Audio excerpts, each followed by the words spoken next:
Welcome to the second of 4 Lunch and Love Ambassador Edition dates. This is a month-long virtual series presented by Love Now Media. Shout out to the lovers out there.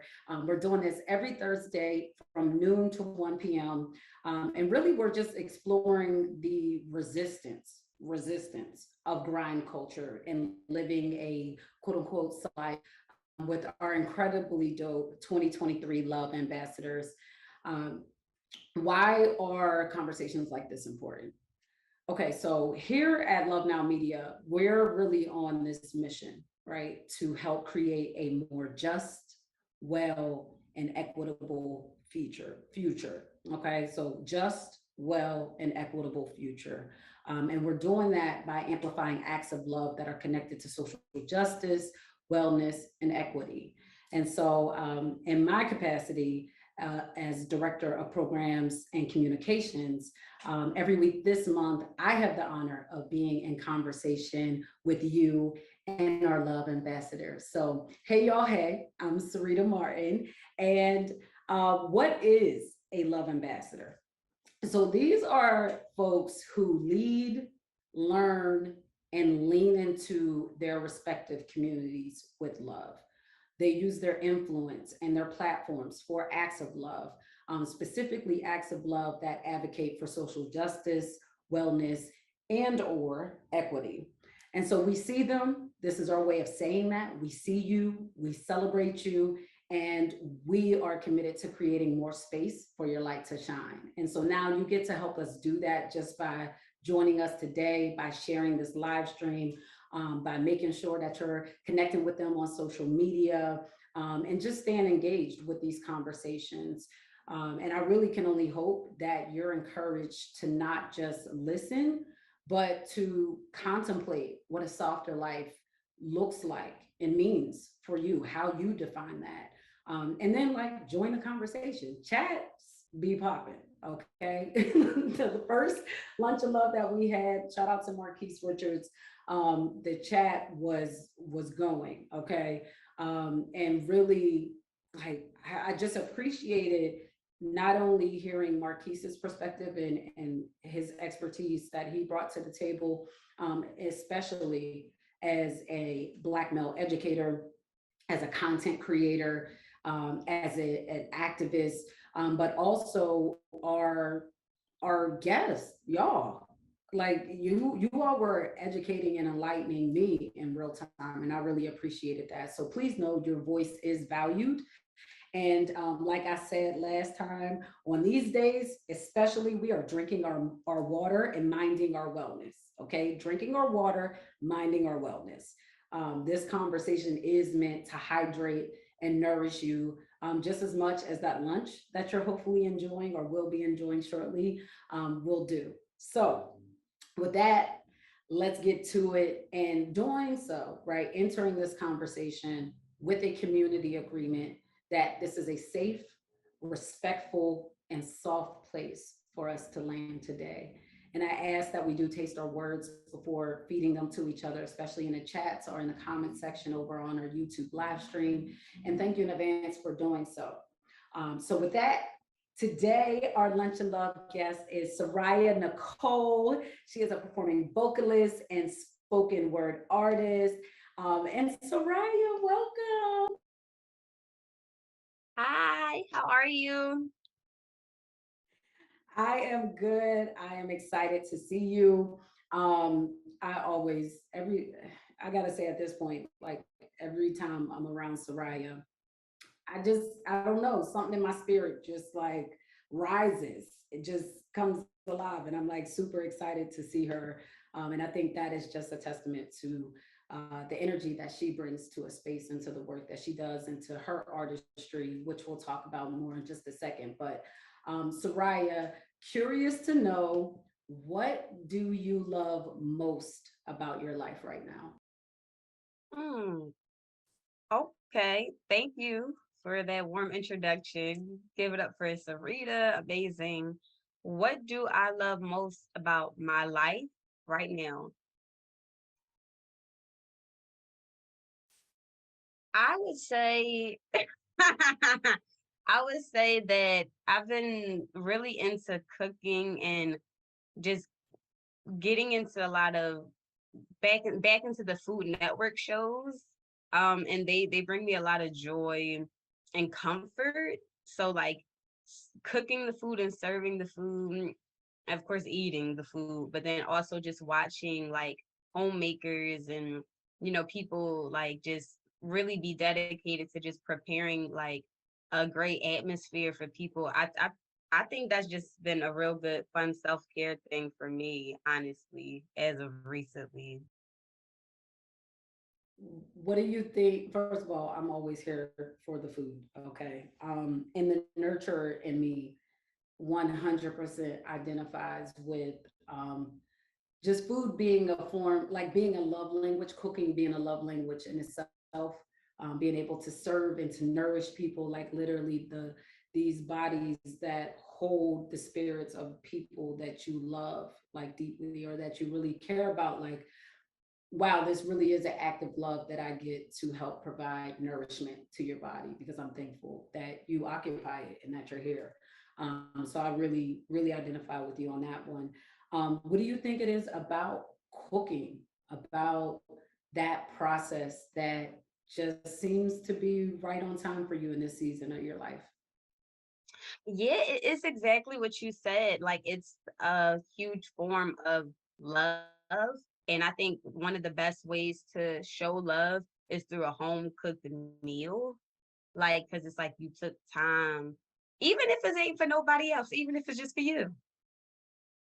It's like I took time to do this. I took time to make this eggs, bacon, and pancakes, and then when you make it for other people, they feel like, wow, you did this for me. Like you did this for me. So I love seeing people enjoy the meal and then how they feel afterwards. Like I like seeing the comfort and the peace that they have, and that makes me happy seeing people be comforted and feeling different. It's kind of like hair salon situation. You walk in like, oh man, and then you leave out like, what?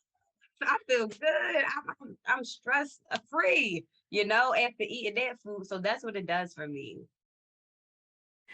No, I love that hair salon reference. I just saw this video on socials of a woman who like had a transformation and child, the woman was doing a consultation with her, the stylist, and just letting her know like what her vision was and talking her through it. And the lady was like, all right, let's go, let's do it. And then fast forward to the transformation, and she was like, her personality took up the room. It was just beautiful to watch that. So I feel you. Like that transformation is real. And if you ever had a good meal, you feel that transformation inside. Like you feel your spirit. Like yes, that was it. That morsel, that last morsel did it. But tell us for folks who are just getting possibly to know you a little bit about who you are and how love influences your work.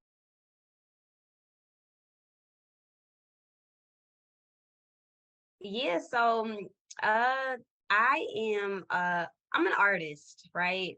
Um I'm an artist who loves to empower other people with my work. So that could be through spoken word, that could be through singing, that could be through acting. And then what I love to do is combine all of that together um into like pieces to just make people feel better than they felt before. Like it's like just like the hair salon reference in church, you come to church like, oh, I need a smile, Lord, I just need something. And then the choir starts singing. And then after the choir, the preacher starts going, and you like, is this person speaking directly to me? So that's the type of vibe that I like to um put out with my art specifically. I like to speak directly to someone, even if I don't know who they are, even if I don't know who I'm about to speak to. I feel like it's always a line. And then I find out, yo, somebody's like, I needed that. I needed that encouragement. So a lot of the Work includes affirmations. It includes just self-love and how to love on other people, even though we're navigating our own traumas and difficulties in life, and just reminding folks that it's okay to take one day at a time and still count the blessings, that we don't have to carry the load of everything we've been through on our back. We can say, okay, this is what I've experienced, or this is what I'm experiencing, but what else am I experiencing that's in front of me too? Like, how can I look at both sides and not just one side? Yeah, so I hope that answers the question. No, it does, and really appreciate and just speaking you speaking to the importance of perspective. Like life going life, y'all. Okay, that's that's one thing that's guaranteed, right? What's the quote say? The only constant is change. Even that aside, like life is going to life no matter what. But I think where the rubber meets the road, where the iron starts to sharpen the iron, is in our ability to fine tune our perspective or expand our perspective, so that we are not becoming so narrowly focused on all the things that are going wrong, or that are working against us. That's so important. And Seraiah, yes, when I have been in spaces that you have been doing your thing in, or even just seeing you on social, um, that's exactly what we see, what you just shared. And the affirmations, I think I know I have definitely had those moments where I was like, that was for me. That was okay, Lord. All right. She was a vessel and you got a message received. Bless her for that. Also, I heard you. I'm gonna go on. I'm gonna go ahead on and handle that. But I really do also appreciate like how I have seen you just grow. I think like that's been really beautiful to watch. And I'm not even going to date the years at this point. I'm gonna just say over time. That's been really beautiful to watch over time, because I know being a creative, and more specifically being an artist, a performing artist, a spoken word artist, that's not a easy path to walk. That's not like I think people envision it to be a soft life kind of path, but y'all, I can't speak to it. Soraya can speak to it. So I am curious to know, like, how do you define grind culture, especially as it relates to being a creative, being an artist? Yeah, I ain't messing with it no more. I'm I'm I'm over it. I'm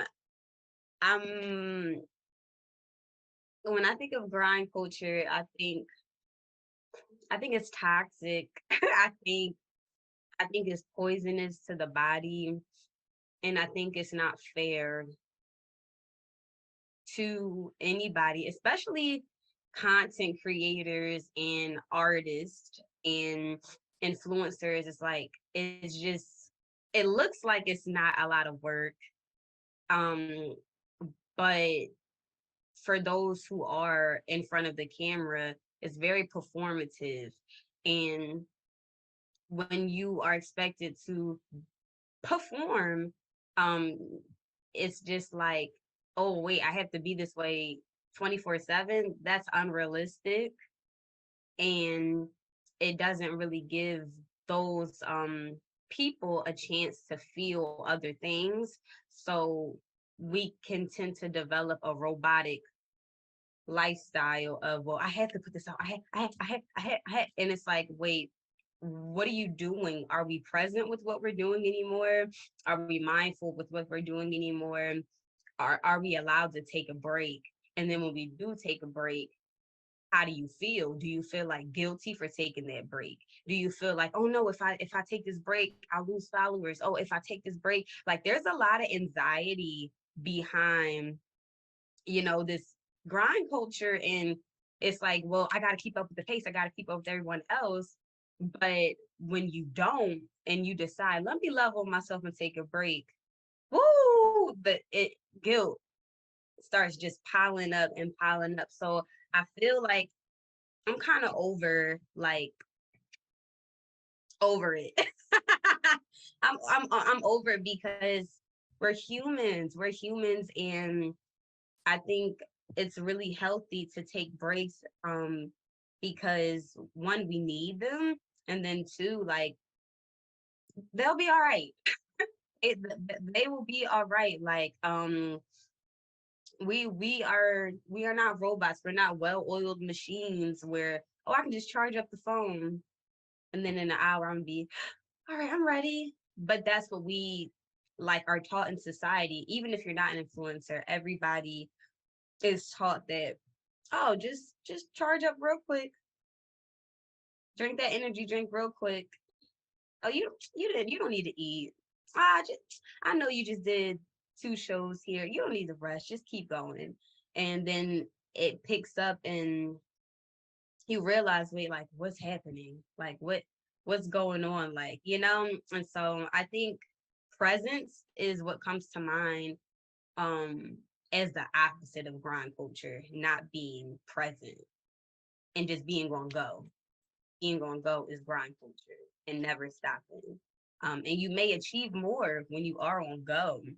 You may do that, but what do you have left once you have made that, goal?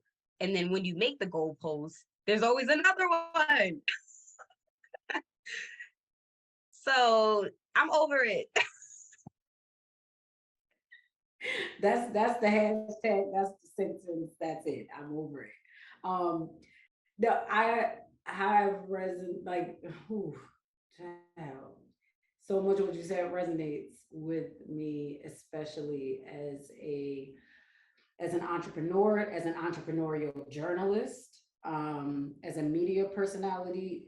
Like, there have been stretches of years where I experienced exactly what you described.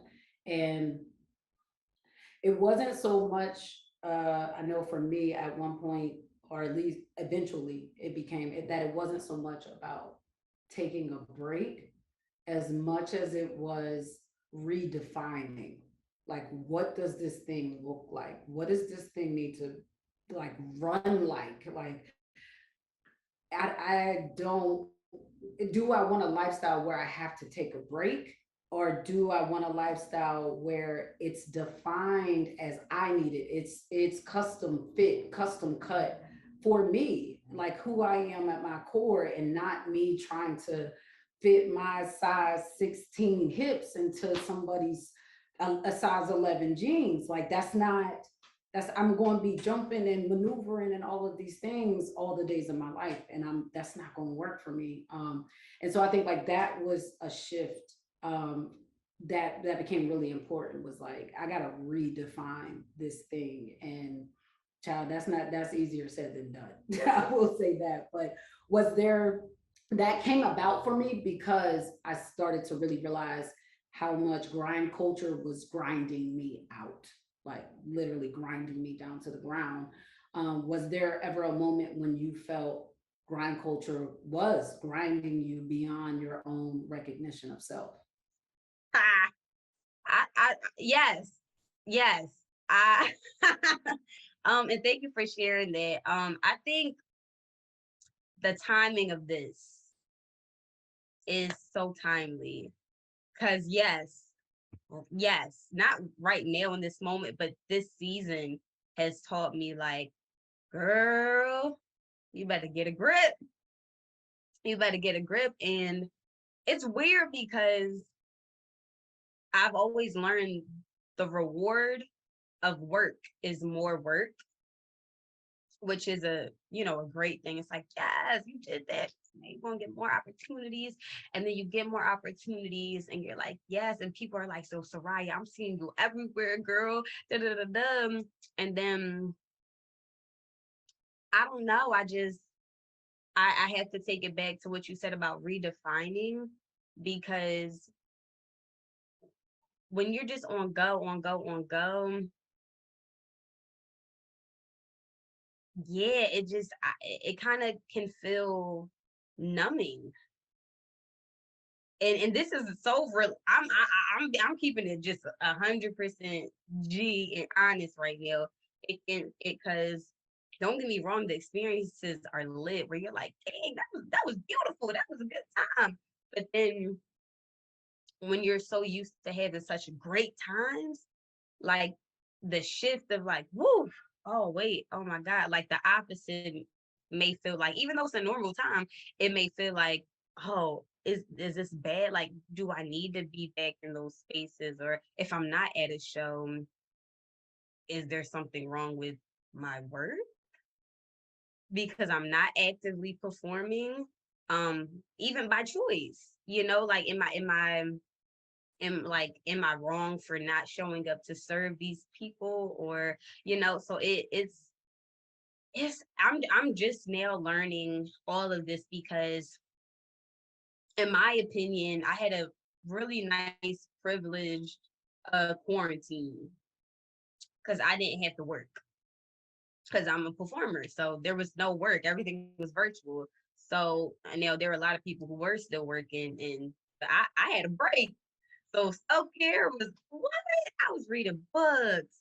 I was in my word. I was just like the peacefulest I've ever been. That's when I found out like, wow, like this is what a routine looks like.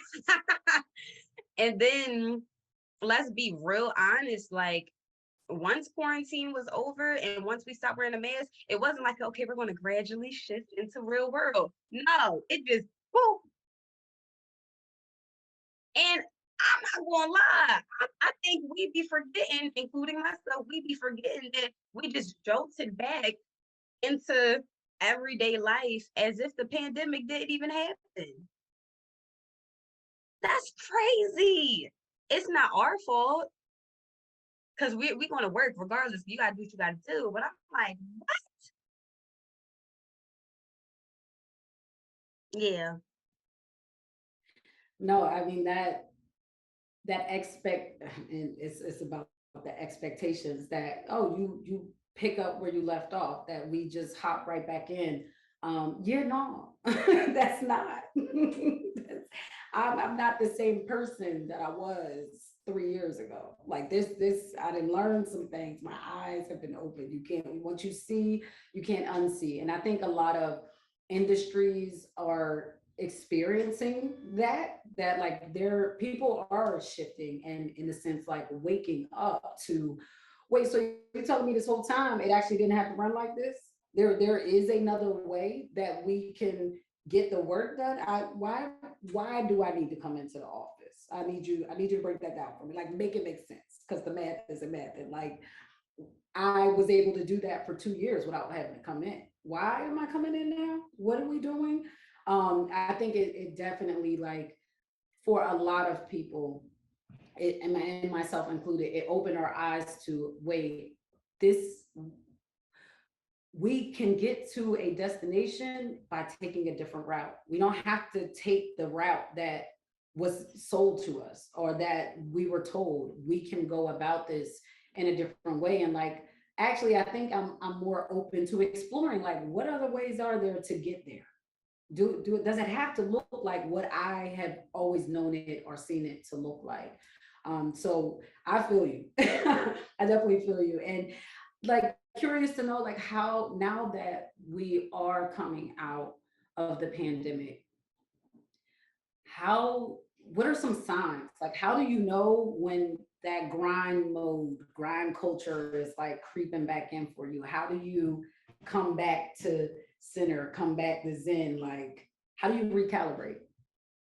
yeah, that's a great question. I got a couple of methods. Yeah. Prayer, sight. My new thing. This is crazy. All right, all right, all right, all right. Music. I'm gonna start there. Music is the tool that I use to communicate with people, but it's also the tool that I use to like motivate myself and start my days. I sleep to music. I start my days with music. I need it. And so I have calming playlists. I have feel good playlists. I have confidence playlists. Like I have speak when I know I'm in a mood. All right, we gotta turn on the prayer playlist. We gotta turn on the God loves you playlist. So I did set up those tools um for that specifically. And then I have affirmations. So I have like this, oh, it's actually really cute. I have this uh affirmation track, a couple of them that I made. So um I know how to pretty much record myself, and I just would pick a random beat on YouTube that's motivational, and I just, instead of hearing a random voice, which is nothing wrong with that, I'm like, who better than to hear my own affirmation? So I have a whole bunch of affirmation tracks in this note on my phone, and I'll listen to them, and I'll be like, wow, that was so good. And it just like prepares me like for whatever I'm about to do. And some of them are just audio messages. Some of them are just voice messages like, girl, today's a good day. Today's a new day. It's gonna be great. Like when, so that way I capture that moment of me really excited to know when I'm like, and then I'm like, wait, I can go to my notes, listen. Oh, you know what? It is a good day. It is a new day. I can make choices and decisions that can dictate how my day is going to go. So it's kind of like self-talk, talking to myself. And my new thing that I've come across is silence. Oh, I didn't know how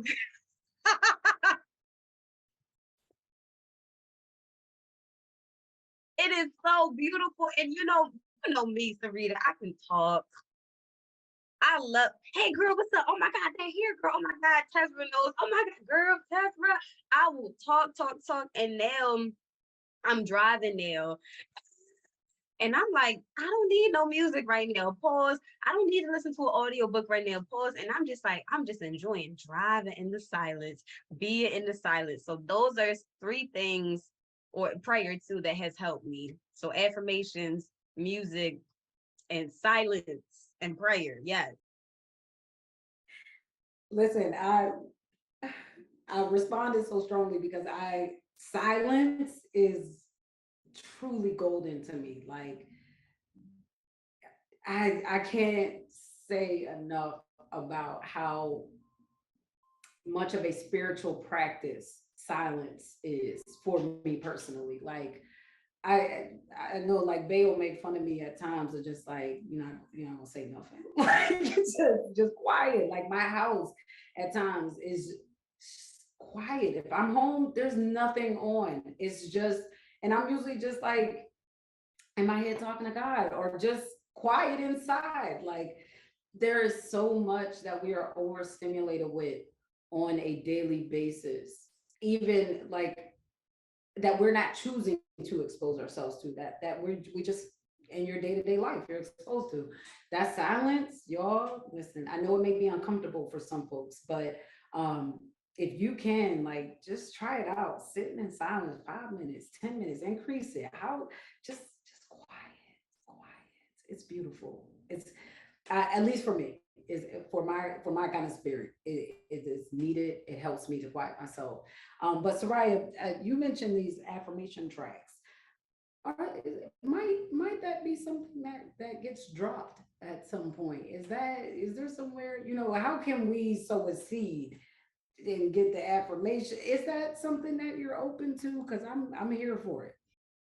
Yeah, it's definitely in the works. And I'm just so happy that, like, when I tell you this conversation is so timely, like nothing is just by chance. And that's how y'all know, like, Love Now Media is so aligned in just, but the affirmation tracks, they'll definitely be coming soon, because I realized, like, I'm not just a I'm not just an artist. And that was kind of hard for me to, like, navigate these past couple of years, because you can really go any direction at this point. You can go any direction. And I just kind of had to have a real tough conversation with myself, like, okay, you're a healer, Seraiah. Like, it is what it is. Like, yeah, you're young, and I get it. You want to, and you can, yes, you can do other things and let's say in the third, but you have an assignment. So anytime like I make music, I always have it for myself first because it's like this is my therapy first. I wrote this in my own space because I needed it for me. And so then I see how I sit with it. I see how like, wow, this made me feel really good. And then I may test it out in performance spaces and be like, okay, now how did this make these people feel? I know if it made me feel good, that's me, but let me see how it makes these other people feel. And I've been testing the affirmations and I'm like, okay, like and so people love affirmations and I love them. And I think combining them with music is just so helpful. So affirmation albums are like my favorite thing. And really all spoken word is affirmations too. So yes, I will definitely be very intentional about putting that out as well as regular bops and regular music. Not regular, but like, those are two different categories.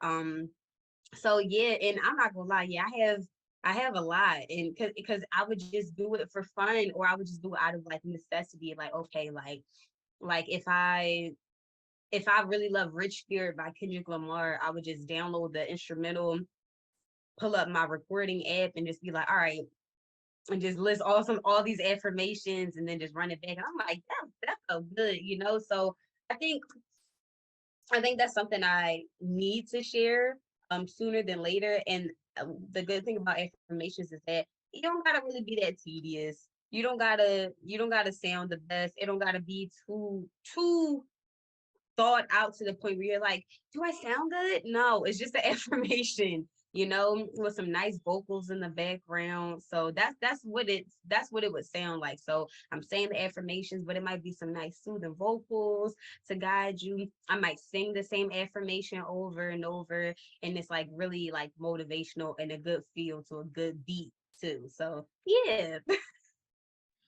Okay, because now listen, this the strategist, the coach in me is activated. I'm gonna shoot this shot, and it goes where it goes. But an affirmation community, I think you are cultivating that. You're planting those seeds, and I wonder what it could look like for you to have a Patreon affirmation community. Honey, little $5 a month. Like, I don't want you to overthink even like an affirmation album, like being a part of the affirmation community on Patreon, where a new affirmation track gets dropped along with the message. Because I'm subscribed to Seraiah Nicole's newsletter, so every month, she usually sends like these little messages and stuff. But taking those messages and putting it in a Patreon community with the affirmation track that goes with it, like every week or something. I'm just shots I'm tossing. That's all, free throw line all day. But yeah, girl, like your community is here, and I think like you spoke to a really powerful moment um, for a creative, for an artist, when you start to make the distinction between who you are and what you do, right? Like, I am a healer who uses music or affirmations as a healing mode, a method, right? Like, kind of stripping away the layers of the titles and the doing and then this and that. I'm like, at my core though, what am I here to do? What do I do? Like, what comes out of me, no matter what space or place I'm in? Like, that just is who I am. And like these things over here, or this way that I show up, is really just like how I prefer, or how I'm drawn to to this method, to showing up in that way. But anywho, I shot my shot. I'm gonna leave that there, um, because we're now seeing the soft life movement, right? That's emerging as we're coming out of the pandemic. And you kind of spoke to, I think, it sounds like some things that bring you back to center, and I imagine create a softer space for you to land on a daily basis. So how do you define the soft life, and what does that look or feel like for you, especially as a healer, as a creative, as an artist? Yeah, that was great. And thank you. We gonna talk. Okay. I'll be forgetting strategist is a part of MCing and all the good things. So I'm gonna take you up on that. All right. But for me, this may sound cliche, but I don't care. For me, I've been really intentional about the colors that I wear. And I realized that when I wear pink, I feel very like, I feel bright. I I I feel more open to taking my time with myself and more considerate with myself. Um, when I wear green, I feel like I want to feel like nature. I want to be in nature. I want to attract um a nice abundant feel of like just taking deep breaths with the trees. So I noticed those are the two colors that I've been focusing on this year, a part of like my soft journey, and just being intentional because different colors that I wear attract different things too. And like, yeah, I just noticed the difference of when I wear bright colors, I just, my brightness really pops out. And so clothes have been really important with my soft life too. Cause I'm not gonna lie, y'all. Before I used to just throw on anything, and I didn't care about clothes. I grew up in church, and we would go to like what is it called, a clothing exchange, and everybody would just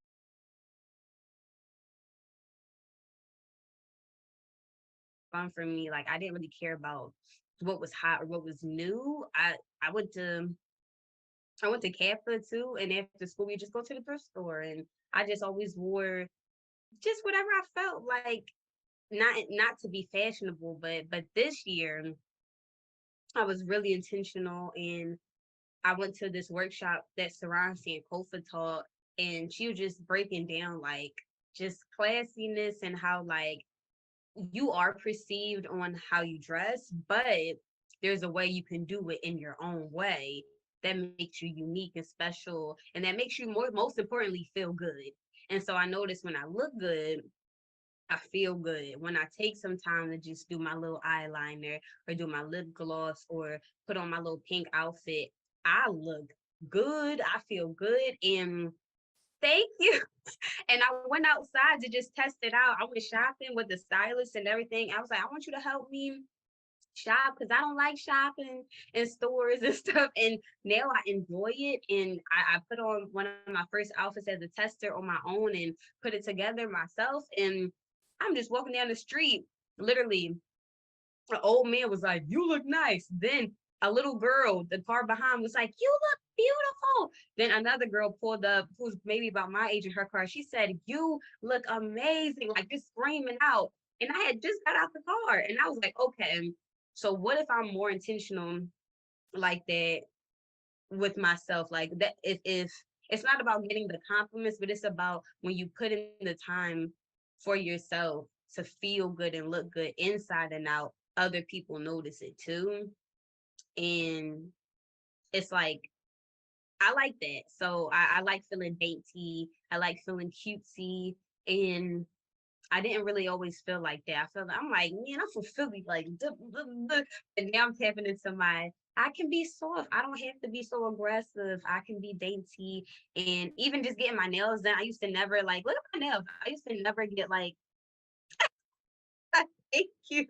Yes, and your nails are cute too. I used to never care about long nails or, oh, I gotta get my pedicure. And it really does help. And I know some people say soft life isn't what you wear, soft life isn't makeup, soft life isn't, well, for me, it's been helping me.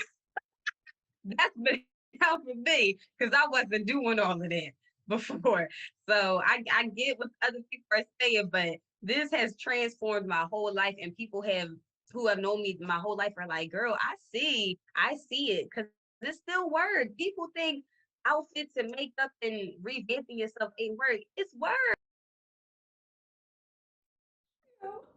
I'm cracking up.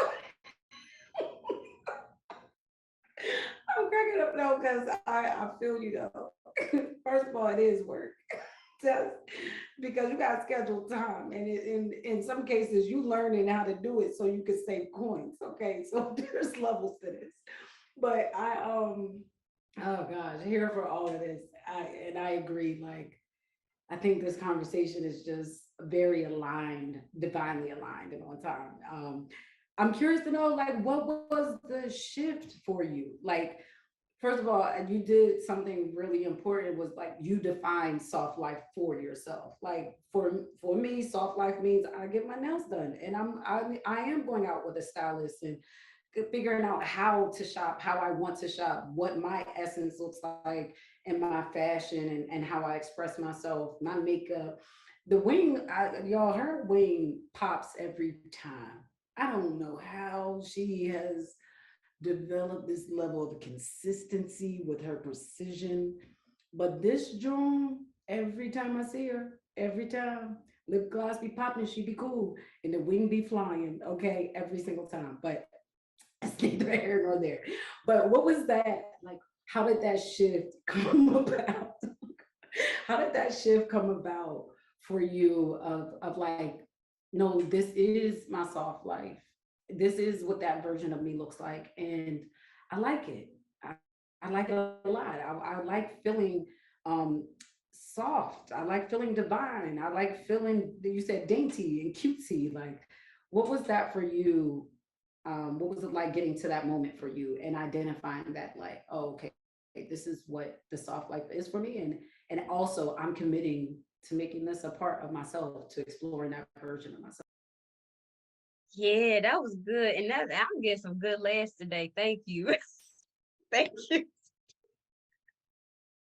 Oh, I needed that. I needed this.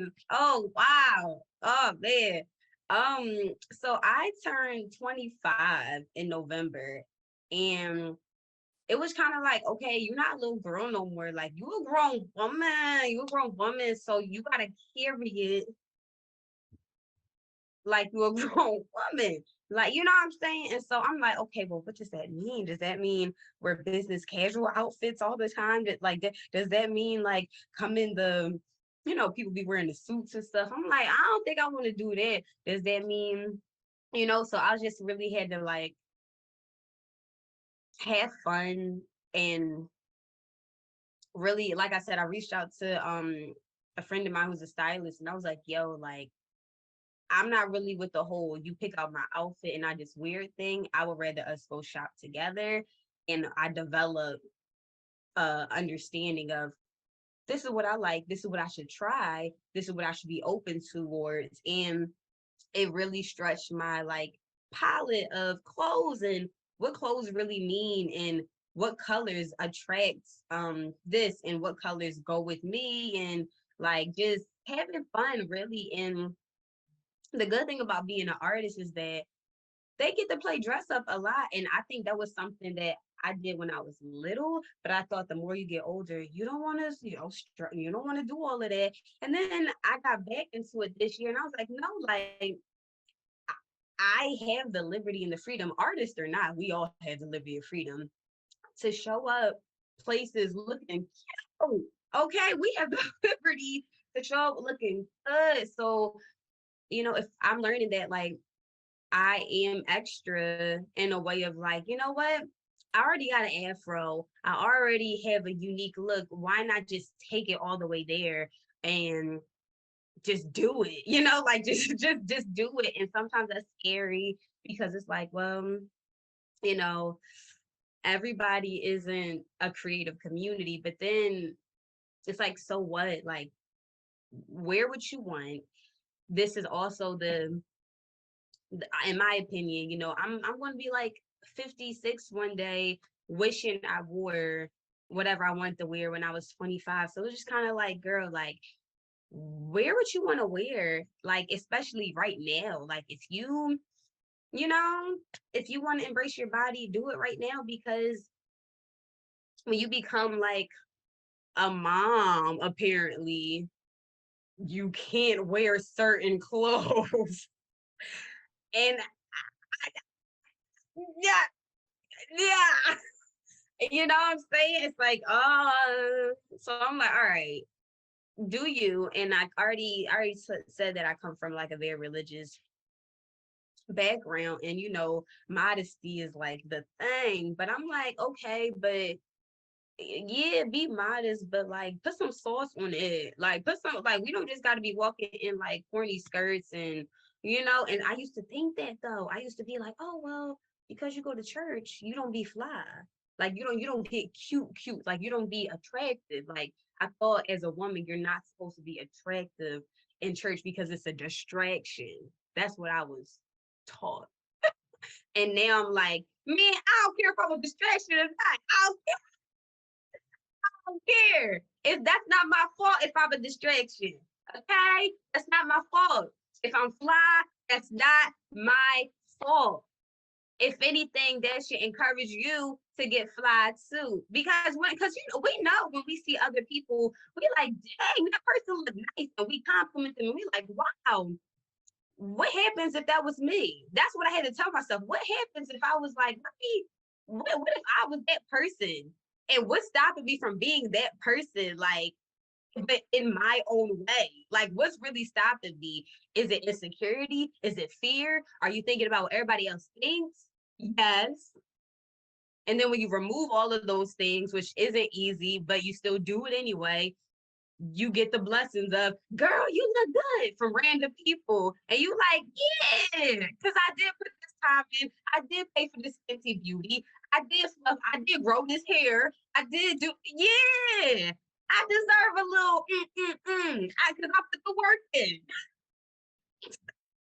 and even if you bought the hair, yes, if you paid for that hair, wear that hair. That's how I feel. Wear the hair. Do it, whether you 25, whether you a mom, whether you got kids or not. At the end of the day, it's your life. Mm.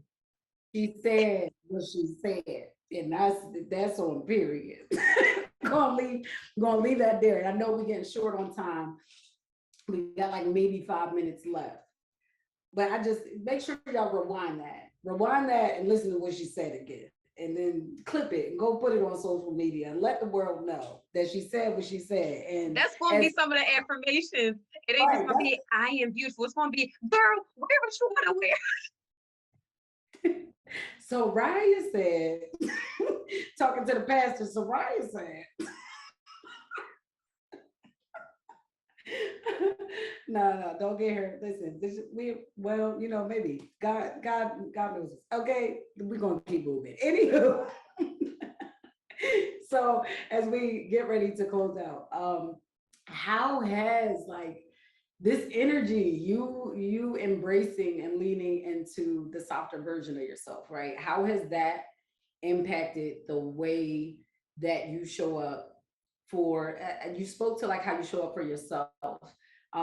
Even it sounds like some of how it's showing up in your artistry, but I want to kind of dig into that. How is it impacting the way that you show up for your community and for your work, for your artistry? Yeah, we're gonna start with community. Yeah, we're gonna start with community because like somebody came for me the other day. I had taught a workshop, shout out to Girls Rock Philly, and they was like, why was you wearing all of that? Like, why did you wear that? And I'm like, why would I not wear that? I'm an artist. I'm coming to speak to kids. They don't want to see a camp counselor in a looking regular. If I want to see a special guest, I want to see, wow, you're an artist. You need to look like what you are. And when I walked in, the kids were like, wow, she looks beautiful, because representation matters. And if they see, oh my God, first of all, majority of those kids were Black girls. They see, oh my God, there's a Black girl. She's wearing her natural hair and she's dressed up. hmm, I've never really seen that go hand in hand, and she looks cute with it.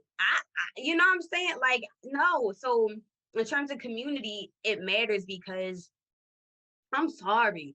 I'm not with the wait, let me be mindful what I say.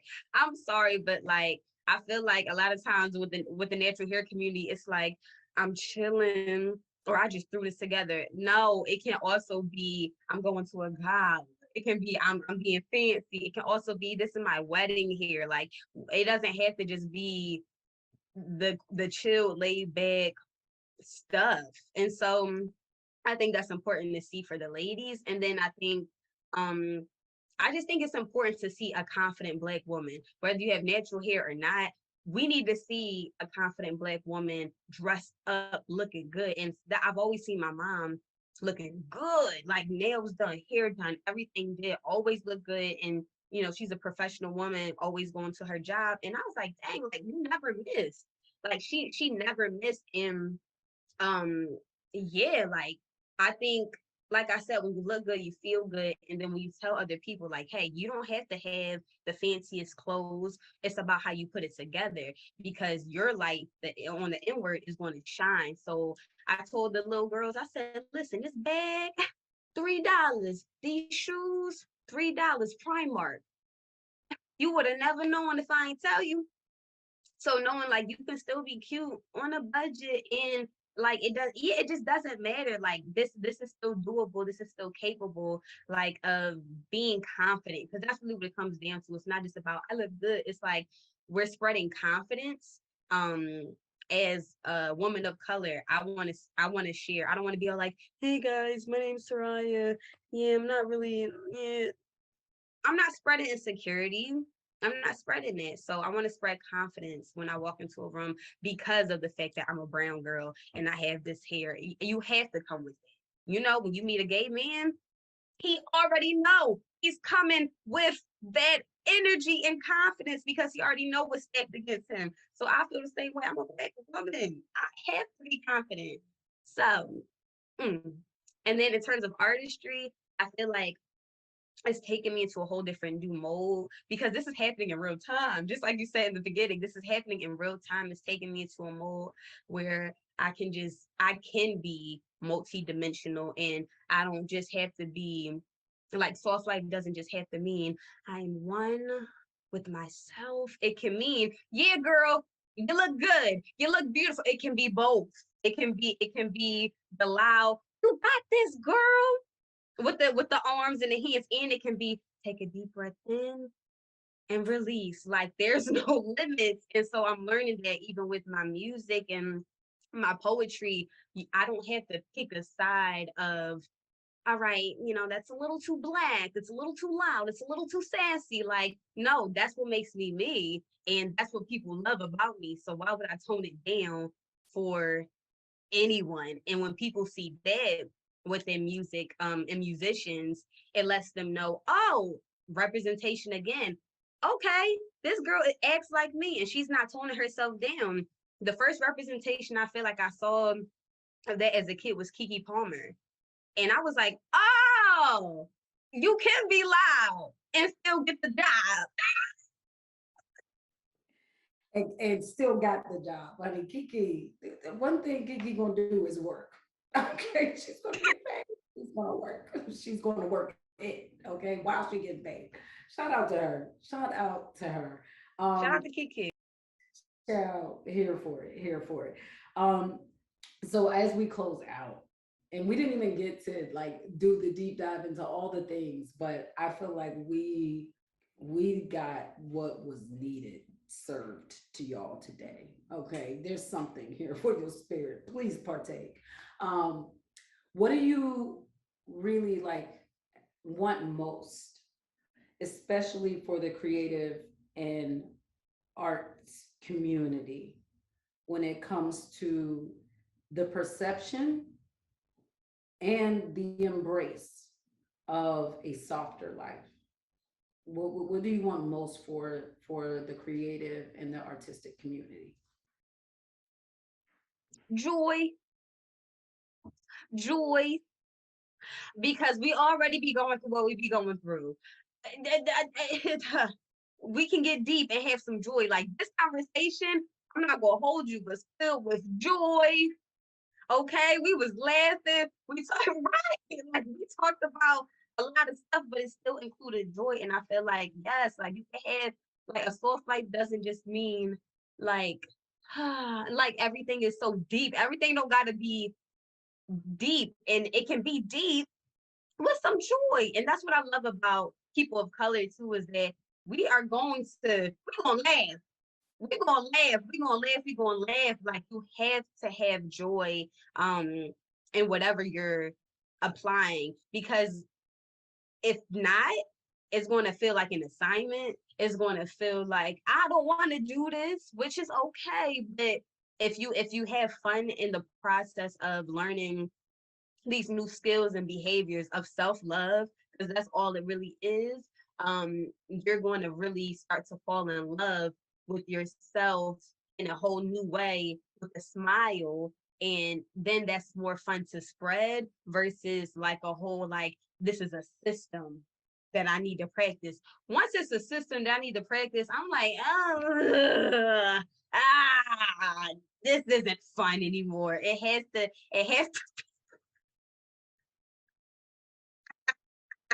Get somebody else to do it. get somebody else to it. Because we have to enjoy life when it's all said and done. You saying a soul for life.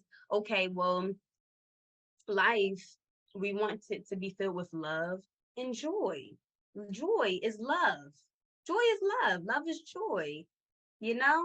And joy is deeper than happiness, because happiness is when this is what happened, so now I'm happy. Joy is I can be present and understand this is happening on my back, but I can smile and say, you know what, I got joy because I woke up to see another day.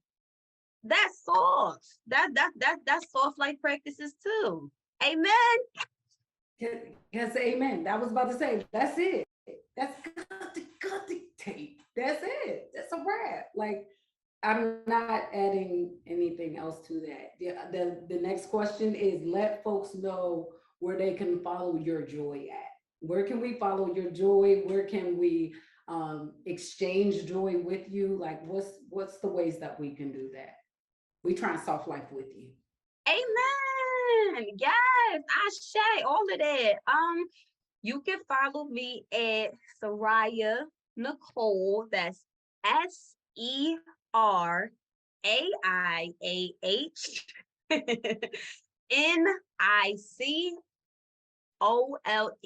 I have a website. You can subscribe to my newsletter for monthly inspiration and updates about where I'm going to be at, and where I'm performing, and just resources too. I really like to give resources and share. So yeah, that's where you can find me. And I'm going to really push to keep going, guys. I want to push to keep going, because stuff like this reminds me like you have a reason to keep going. So thank you so much, Love Now Media. Thank you, Syreeta, for your energy. I was about to cry within the first 3 minutes because of how encouraging you are and how much you are such a light. I'm like, dang, I wasn't expecting to feel this. You know what I'm saying? But you gave your energy with me. You exchanged energy with me today, and I'm going to carry this. This is like going to lead me for the rest of the day. So thank you so much. Honey, it's just a return of what you put out on any given day. It's just coming back to you. That's all. This is love returning to you. And thank you so much for joining us for this Lunch and Love Ambassadors edition, for saying yes to being a love ambassador, to embracing that role, and receiving love. That's that's a conversation for another day. But I was just talking to somebody about um, how I think a lot of us struggle not necessarily with giving love, but with receiving it. That's a little different. And I really appreciate that our love ambassadors, all of you all, have been so receptive to love, and to letting us love on you in this way, because it really is just us seeing what you're doing and say, okay, wait, we want to make sure we pour back into them, right? Like that's a vessel. We can do something to pour back in. because we want to see them continue to do more and make the impact that they're making using their gifts and skills and talents and all of these things in the world. And so if there's something that we can do, by saying that we see you, we love you, we hear you, like, let's do that. So shout out to everyone who has been super supportive of our love ambassadorships and tuning in for our lunch and loves. We did this last year, doing this again this year. It's every Thursday from noon to roughly 1 p.m. Throughout the month of July. And so thus far we've had Marquise Devon, Richards, we've had today Seraiah Nicole. Next Thursday, July 20th, we're going to have Delacroix, who is a recording artist. And then we're closing out the Lunch and Love Ambassador Edition series with Tiffany Tavares, who is the SVP, Senior Vice President of Diverse Segments, Representation and Inclusion over at Wells Fargo. There's more to her title, but child is long. So when we talk to her, you're going to get the full big picture of all that she does. She's super dope. All of our love ambassadors are, and we're thankful that they each said yes to engaging with us and having lunch with us, to drinking our water and minding our wellness together. We was talking so much, child, I didn't even make it over to my water. I think that just says enough about how much our conversation nourished my spirit, and I hope yours as well. Please make sure you join us for the next one. You can visit lovenowmedia.com. You can RSVP for free there. These are all virtual, but also there's an option to make a contribution or a donation to support Love Now Media and our work, and to support the Lunch and Love series that we have going on. We want to continue to bring this back, and you can help make that possible, especially with our mission that we're on, right? Because this is a mission that's going to take us a lifetime, and we okay with that because we're here for the work. Baby. We wake up to it, we go to sleep to it, and we're here for it because that is love, and we are lovers, right? So with that, closing out. And I wanted to try my best not to timestamp it, but I've already ran down these dates and all of this stuff. So I would be remiss to not take a moment. And I hope she's not watching. She better not be, but just in case she is, it is Joss Duncan Ashe's birthday today. And so we're just sending her a really, really big happy birthday. We love her. She is like, y'all, if you know Joss, there really are no words in this moment that I can really say that speak to how like powerful of a human being, of a spiritual being having a human experience that Joss is. And I think Love Now Media really is a testament to like me speaking personally, God working in and through her. And so just sending her blessings on her birthday. If you don't know, she's the executive producer and publisher here at Love Now Media. But this is Love Now Media is her baby, right? And we don't play about taking care of this baby and nurturing it. And Seraiah, I'm gonna put you on the spot a little bit. Could we maybe just get a little happy birthday to Joss? Just a little bit. That's it. Yes, because I love Josh and I did not know. Listen, Josh, if you see this, happy birthday. Happy birthday to you. Happy birthday to you. Happy birthday, dear Josh. Happy birthday to you. Happy birthday, Josh. Happy birthday! And shout out to all the cancers out there, my little crabby patties that be feeling all the things. I love y'all. But listen, that is a wrap. Make sure you follow at Love Now Media. Stay connected with Seraiah Nicole. And join us next week for our Lunch and Love with Delacroix. All right, we will see you soon. Peace.